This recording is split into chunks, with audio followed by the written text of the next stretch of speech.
1 Ogos 1957 dengan kos 2.3 juta ringgit. Stadium Merdeka telah dibuka secara rasmi oleh Tunku Abdul Rahman Putra Al-Haj pada 30 Ogos 1957 dan menjadi tuan rumah kepada detik bersejarah negara apabila Tunku Abdul Rahman mengisytiharkan kemerdekaan pada 31 Ogos 1957. Dan di sini mempunyai 22,000 kerusi untuk penonton yang datang dan 3,000 daripadanya berbumbung. Banyak acara antarabangsa telah dilaksanakan di sini suatu ketika dahulu. Malaysia, Kini, pelbagai usaha telah diambil untuk mengembalikan nostalgia dan kegemilangan Stadium Merdeka daripada ia terus terbiar. #Termin Negara, kita jumpa lagi.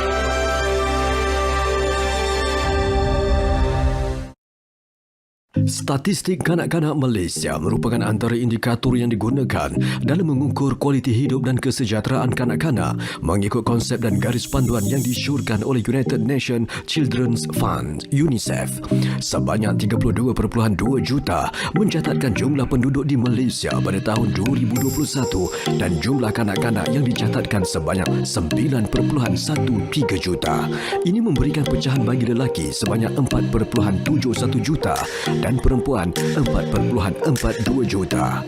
Bagi bilangan kelahiran hidup, statistik yang dicatatkan menunjukkan 470.2 ribu dengan kelahiran bayi lelaki seramai 243.6 ribu dan bayi perempuan seramai 226.6 ribu. Kajian statistik menunjukkan seramai 5.9 ribu kanak-kanak di mana lelaki 2.2 ribu dan perempuan 3.7 ribu amat memerlukan pemeliharaan dan perlindungan.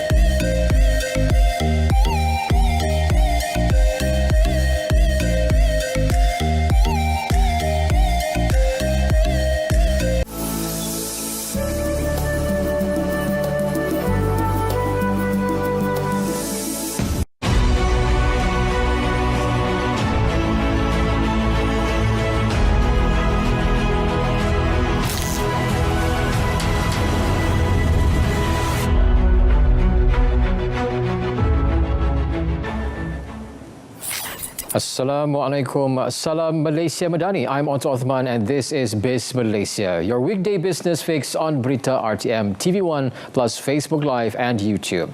And with Malaysia chairing ASEAN this year, every Thursday we bring you Biz ASEAN, tackling the big regional topics like Malaysia's leadership in the Islamic economy. First, let's get to today's top news updates. So now, the Sumbangan Asas Rahmah SARA initiative entered its fourth day with marked improvements in system stability and public response, recording 117.1 million ringgit in sales, involving 1.8 million receipts across Malaysia. Now, according to a statement from the Ministry of Finance, MOF, this figure is a significant rise from the 76.8 million ringgit in purchases made by 1.1 million recipients or receipts as of 2 September. Now, the success rate of the transaction has also increased to 99.7% compared with 95% on 2nd September. Now, the ministry attributed the improved performance to 3 days of intensive efforts in enhancing and expanding the system's processing capacity, which have now stabilized the platform's operations. Now, since the launch on 31st August, more than 4.8 million Malaysians have used their 100 ringgit SARA appreciation credit and SARA benefits to purchase essential goods, purchasing total expenditure under the program to 312.6 million ringgit nationwide.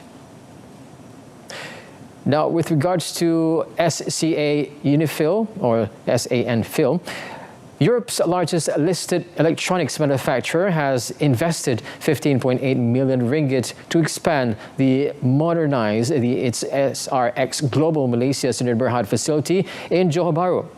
MOHD announced that the upgrade will increase production capacity by nearly 50%, strengthening Johor Bahru's position as a strategic electronics hub in Asia and bolstering Scanfil's Asia-Pacific operations, which include SRX Global's Melbourne facility. Now, before the expansion, the Malaysian site ran 4 automated surface mount technology or SMT lines with 170 employees. Now, the enlarged facility will add about 50% more production space and support workforce growth as demand rises. Designed under the SRX Global and Scanfil Dream Factory program, the facility emphasizes data integration, process optimization, and advanced automation, significantly enhancing SRX Global's operations. Now, by the Chief Executive, Dato' Sheikh Samsul Ibrahim Sheikh Abdul Majid, called the investment a major step in advancing Malaysia's high-value manufacturing and attracting advanced technologies, creating skilled jobs, and strengthening innovation and sustainability across the electronics supply chain. And now, moving on to the Market Watch. Both ASEAN stock markets opened higher today, with Bursa Malaysia also starting on a firmer note as investors awaiting Bank Negara Malaysia's interest rate and overnight policy rate decision, which remain unchanged at 2.75%. Now, for more insight on analysis, let's follow the report from Muhammad Shakil Haziq Muhammad Zubil, a remiser from the Malaysian Bumiputra Remiser Association, or Pribumi.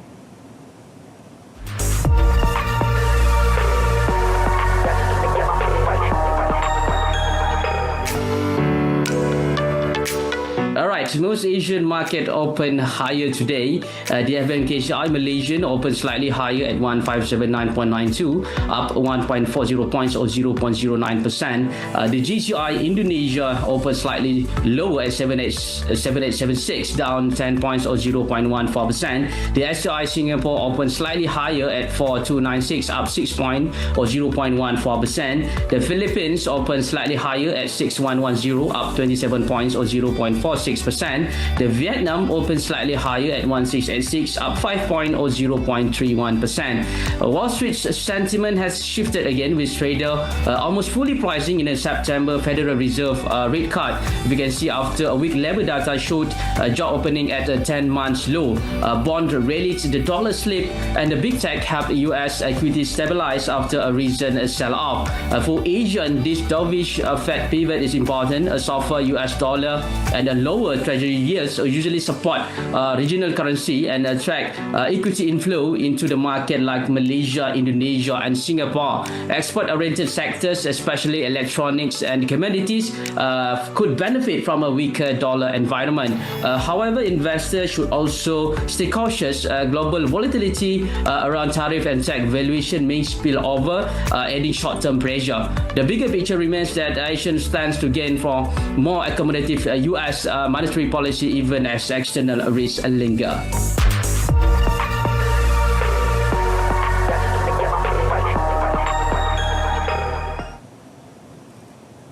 Stay with us. Up next in our ASEAN Brief segment, we're diving into global Islamic economy leadership, ASEAN's opportunities. And our guest will be joining us in the studio shortly to share his expertise on this important topic. Stay with us. ASEAN Glossary.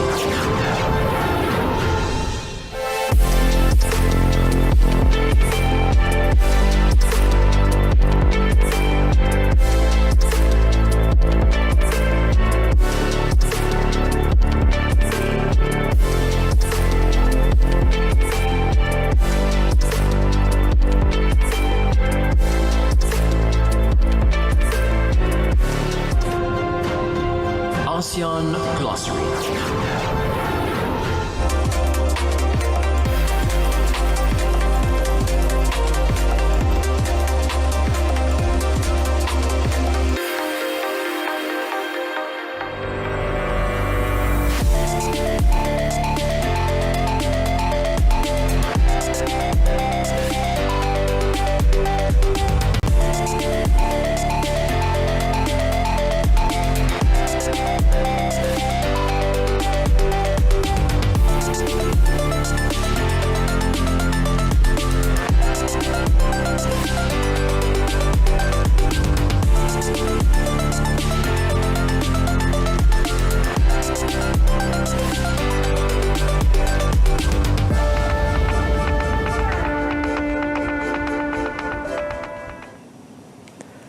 Thank you for staying with us. Now, the big question, leading the Islamic economy, what's next for ASEAN?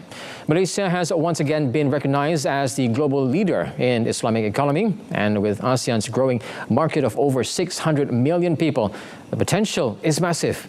From halal trade to Islamic finance, the region could be the next powerhouse. So how can ASEAN actually build on Malaysia's success, and what opportunities are ahead for businesses and communities across the region? That question is what we're going to find out here today. And joining us today is Associate Professor Dr. Muhammad Iskandar Shah Muhammad RASID, Chief Executive Officer of ISRA International Consulting. Thank you for joining us today. Yeah, thank you so much, Otto. Good to be here. Now, we would like to know, because Malaysia has topped the Global Islamic Economic Indicator for 11 consecutive years, all right? So what are the key success factors that you see in this? I think we can break down and look at why Malaysia is so successful when it comes to Islamic finance, or more in the larger context, Islamic economy. I think first is the top-down approach. I think there is a strong government support. Previous government, current government, always trying to make initiative to make Islamic finance first. And now we are going beyond Islamic finance. We are looking at Islamic economics. We are looking at a lot of issues also from Islamic economics point of view. But the best thing that happened to Islamic finance is that because we were the pioneers, so we were setting up the rules for the rest to follow. We started Tabung Haji in 1963. Then obviously that followed by Bank Islam in 1983. So if you really look at the inception of Bank Islam, so we have like about 42 years of experience when it comes to Islamic finance. And that is the largest contribution to the success of so-called Islamic economy. And then moving on, even in terms of halal, we are still halal food, we are number one. And then media, we are still number one. Pharmaceutical, we are probably ranked number 3 in the world. Halal tourism, we are probably number 5. So if you look at across the criteria, so because of the strong support from the government, and also and then on the supply side, we also have the institution, financial institutions, halal institutions to pursue this government initiative. So all these entire things build, I would say, a robust and a conducive ecosystem. And Malaysia is always a leading country when it comes to the Muslim world. For many, many years, Malaysia has been ranked top when it comes to the politics, economics, social mobility, infrastructure development. So if you can say all in all, the ecosystem is quite robust and conducive for Islamic economics and finance to grow. Now, looking among the key pillars, we have Islamic finance and what you mentioned as well, the recognition when it comes to halal certification and also governance. Which do you think has contributed the most in this? I think, let's take Islamic finance, for example, the success of our banking, capital market institutions. It all started with a strong governance set by Central Bank of Malaysia and also security commissions. So when you have a proper governance standards, it builds trust, it builds credibility. So that actually makes things a lot more easier. And let's not forget that in 1998, when we went through an Asian financial crisis, so there was a serious efforts to reform our financial market, so that we don't have to go through again the crisis that we had in 1998. So a lot of efforts and measures were taken. So one of it also to continue pursuing this Islamic finance agenda. Why we wanted to have our own identity, our own niche, our own, I would say, branding in terms of positioning Malaysia in the context of a larger financial ecosystem. And all in all, we also believe that if you do Islamic finance properly and truly, you probably have your own, branding that, can become more resilient, withstand the crisis, more asset supported by strong asset, real economy, not really speculative asset, high leverage. So we are trying to shift the way we do things, more stable, more resilient, can withstand any headwinds that are coming towards Malaysia. So I would say it's a very bold move from the government point of view, and today we can see the value of it. The financial sector, especially the Islamic financial sector, have grown a lot. Halal food has grown a lot. Now we are talking about halal tourism. And let's not forget, we are just talking about a small share of it right now. Muslim population is about 2 billion, 57 Muslim OIC countries. Let's not forget about Muslim minority countries. So if we are able to set the standard now, and the rest people will follow, so that makes things a lot more easier for us to penetrate the global market, and we can export our solution to other countries. Now, talking about the frameworks over here, we all know that we have the Sharia Governance Framework, the SGF, which is introduced by Bank Negara Malaysia. We also have the Islamic Financial Services Act, which is IFSA, and also the Sharia Advisory Council, SAC. Now, talking about this halal certification as well, how important has Malaysia's regulatory framework, all right, and leadership been building international trust so far? I mean, this is just following up the point that I made. Because of the robust regulatory framework, that build credibility, trust, and that been manifested by the success of financial institutions. If you look at, for example, Islamic finance asset today, the banking sector alone is about 43 to 44, maybe some people say about 46%. So it means that we are almost half of the banking assets. Capital market is already beyond 60 to 70%, so much bigger. Takaful, probably about 30 to 40%. So all in all, this not will happen, or all this achievement will not happen if there is no strong regulatory framework. Because financial sector only works because of trust. Because we are talking about moving the money from one to another aspect. And people will only do that if they believe that, their money is safe, their money will be invested in the right way, the money will actually give them return in the future. So it's a validation of what Malaysia is doing right now. Okay, so it's very important for us to realize that this is not just about Malaysian agenda. This is one thing that Malaysia can show its leadership and make it into a global agenda. Because we all know, the capitalist world right now is going through what we call as a turmoil.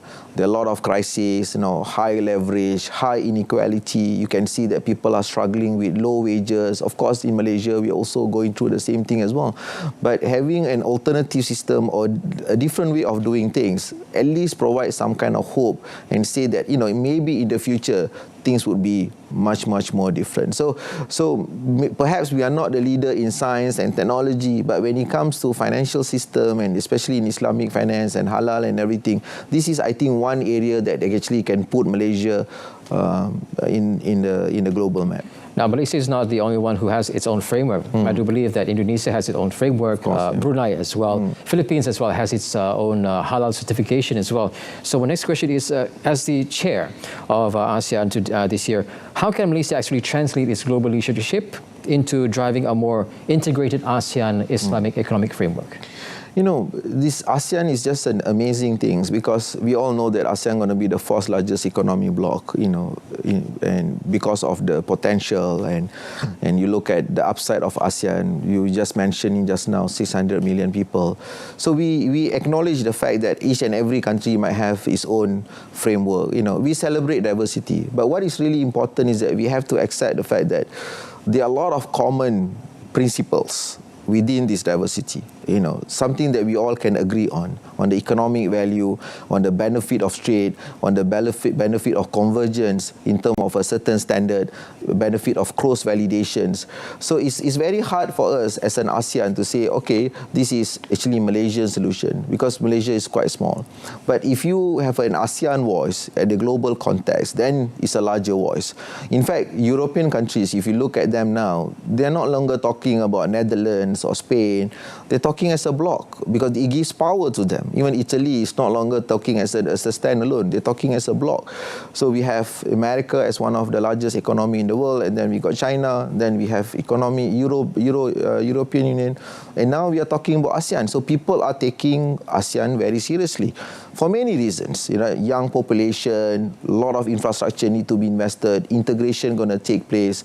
When it comes to green financing, we are probably leading it as well, and Islamic financing, we also are leading it as well. So I would rather think that this is a great opportunity to Malaysia to continue cement itself as a leader when it comes to finance, come to halal economy, come to tourism, areas which we think that we can play a better role in terms of championing a certain issues and bring it to the next level. Yeah. Not to mention as well, when it comes to diplomacy between Cambodia and also Thailand, it was also acknowledged by Donald Trump as well. Exactly. Yeah.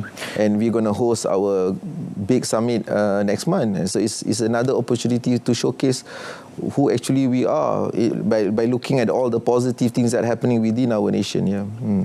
Well, that's great as well. So we are going to go for a little short break. And when we come back, we're going to talk about trends that we can tap into. So stay with us.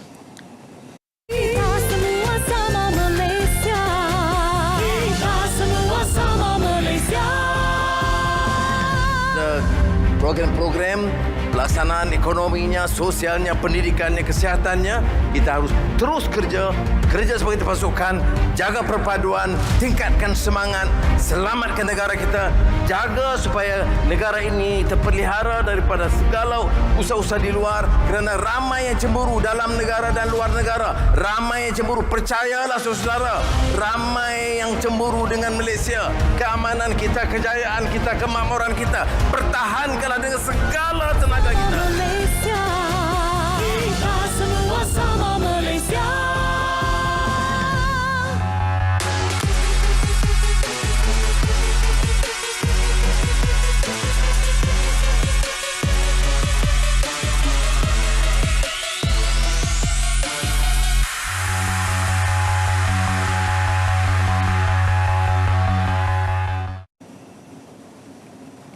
Welcome back to Biz ASEAN, and we're talking to our professor over here, Associate Professor Dr. Muhammad Iskandar Shah, Muhammad RASID, Chief Executive Officer, ISRA International Consulting. So once again, thank you so much for coming.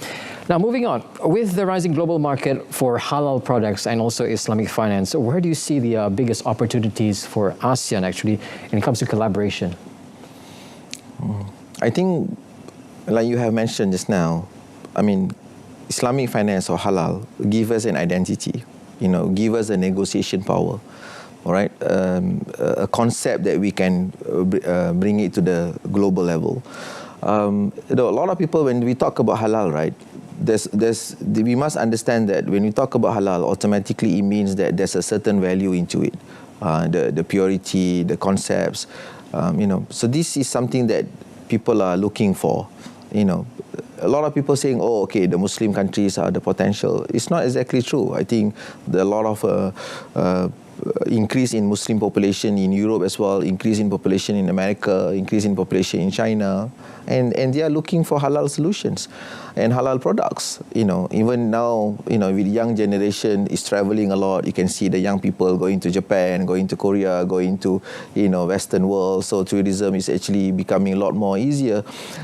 So there is a strong demand for halal food, outside the Muslim countries. That's number one. Number two, if you look at fashion, for example, the young generations, they are more expressive, even within halal, modesty, they are more expressive, they are more stylish, diversity in terms of their clothing styles and so on and so forth. So this gives us a great opportunity for us to pursue our so-called value propositions. And people talk about halal tourism, which is fantastic. People are going for Umrah a lot, site visit to a lot of historical places. So the shift is changing. You look at the young generation, they prefer to be traveling, exploring the world. So this gives us a great opportunity to pursue this our halal sector. That's number one. Number two, majority of the Muslim countries are still struggling. All right, you look at countries like Libya, Sudan, and some of the countries in Middle East. They are still in the process of building institutions and shaping up their manufacturing and so on and so forth. So the upside of it is tremendous. So when these people have increased in terms of purchasing power, obviously the demand for halal products also become higher and higher. So with Malaysia being the leader in halal food, in Islamic finance, in halal sectors, so I think the potential of export market and technical cooperation and sharing solutions are going to be quite tremendous in the future, yes. Now, like you mentioned, the trends whereby halal is not only designated for only food, but also in travel as well, yes, even fashion as well. So when it comes to this, how can you see ASEAN actually tap into emerging trends like sustainability, like green finance, including green sukuk and all that? How do you see that? You see, a lot of people think that when we talk about sustainability, it's not related to Islamic finance. More or less, there are a lot of overlapping values between Islamic finance and sustainability as well, because when you talk about Islamic finance, the principle is always like, okay, we want to do good, we want to do what is fair for people, what is fair for the environment, for the ecosystem, and so on. So there are a lot of potential to what we call say that to combine these two value propositions together and sell it as one unique selling point. That this agenda of Islamic finance is trying to promote the right things for the right peoples. There are segment of the society which is actually struggling suffering right now. So can we use this agenda of Islamic finance or even sustainability to increase investment in the right sector, climate mitigation, climate adaptations, for example, in terms of increasing social mobility, healthcare, education. So all this Islamic finance is just an engine and even a vehicle to move the liquidity to the right people, to the right sector. People are talking about blended finance, combining the mainstream finance with instruments like zakat and awqaf, which is very prominent in the context of Islamic social finance. So by bringing all these tools which is available and investing in the right sector, I think, we can shape a different so-called ecosystem. We always look at the West as our model, but maybe in the future people might say, okay, why don't we do it in ASEAN way? More harmonies, more integration, people are more tolerant, and the value system is a lot better than what we are seeing in the West at this point of time. And it seems that our efforts throughout these whole years is bearing fruit already. Now, seeing that we don't have much time, Dr., looking ahead, what does the next decade of leadership that you see in the Islamic economy look like for Malaysia and ASEAN? I think, first of all, we got to be brave. We must have audacity. We've been quite silent in the last maybe a decade or two, especially after the Asian financial crisis. I think the spirit of, we can shape certain things globally, not just in the context of politics, but more in the context of geoeconomics. I think that is quite relevant. We have our agenda now. It's very clear. We have a certain principle that we want to promote. Islamic finance and halal is actually one of it. The size is still quite small, so means that we can only go further from here. But we just have to believe that this is the right way of doing things. And despite being a small nation, we can use ASEAN as a vehicle to voice out our concern and opinion in a much larger scale. So there's no time for us to play the small game anymore. So either we go big and be a successful nation, or we're still going to remain as a follower for many, many years to come. Now, looking at that, how do you think that the acceptance will be like? We already are part of ASEAN, obviously, and we have the meetings already. But when it comes to the acceptance, how long do you think that this will actually be adopted in ASEAN when it comes to the Islamic economy framework? I think we got no choice. We have to agree on certain principle and move on. I think that's very important thing. I think there are a lot of headwinds are coming. The tariff, the de-dollarization, and a lot of geopolitics. So if we continue to bicker and, about our differences and all the small diversity that we have, it's very hard for us to move forward. And we all have to accept the fact that Malaysia or Indonesia or even Thailand or even Singapore to a certain extent can't do this thing alone. You're talking about America with $17 to $18 trillion economy, maybe about more than that. China is about 20 trillion economy, right? So you are Malaysia, for example, with only $500 billion US dollar. So it's hard to even visualize talking to the world as a small nation. But, in totality, with a certain common principle, I think we can actually be a greater voice. And the world already acknowledge it. We'll become the 4th largest economic bloc very soon in the world, and maybe we already are. So we should take pride of it, and let's not pause there, but push the reform agenda, greater infrastructure investment, and build the nations, find common principle and move from there. Yeah. So hopefully within the framework that we can actually adopt together, and just like other world leaders in the entire world that we saw recently, we can actually move forward.